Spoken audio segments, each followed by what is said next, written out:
আসসালামু আলাইকুম, আশা করি সবাই ভালো আছেন। আজ এই ভিডিওতে আপনাদেরকে দেখিয়ে দিব আপনার বাটন ফোন দিয়ে কল যায় না, কল দিলে অটোমেটিক কেটে যায়।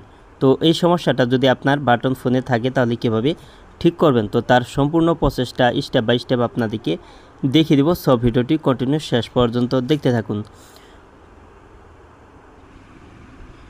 তো আপনার বাটন ফোনে যে কেউ কল করলে আসে, কিন্তু আপনি কাউকে কল করতে পারেন না, তো কল দিলে অটোমেটিক কেটে যায়। তো এটি কীভাবে ঠিক করবেন এখন দেখিয়ে দিচ্ছি। তো এটি ঠিক করার জন্য আপনার বাটন ফোনে মেনুতে যাবেন, তো তারপর এখানে আপনার সেটিংসে যাবেন। তো সেটিংসে আসার পর আপনার এখানে কল সেটিংস, তো এই সেটিংসে আপনি যাবেন।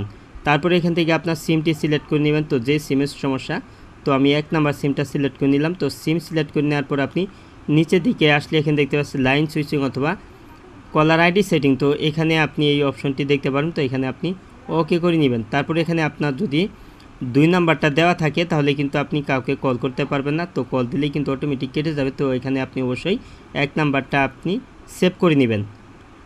তো 1 নাম্বারটা সেভ করলেই কিন্তু আপনি যে কাউকে কিন্তু কল করতে পারবেন। তো এখানে ডিফল্ট বাই ওন আইডি, তো এটা আপনি সিলেক্ট করে নেবেন। তো এইখানে আপনার এই অপশনটাও থাকতে পারে।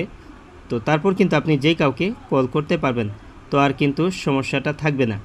তো এভাবেই কিন্তু আপনি সেটিংস করে আপনার ফোন দিয়ে যদি কল না যায় তাহলে কিন্তু আপনি ঠিক করে নিতে পারবেন। তো এই সেটিংসগুলি করে আজ এই ছিল ভিডিওটি শেষ পর্যন্ত দেখার জন্য আপনাকে অসংখ্য ধন্যবাদ।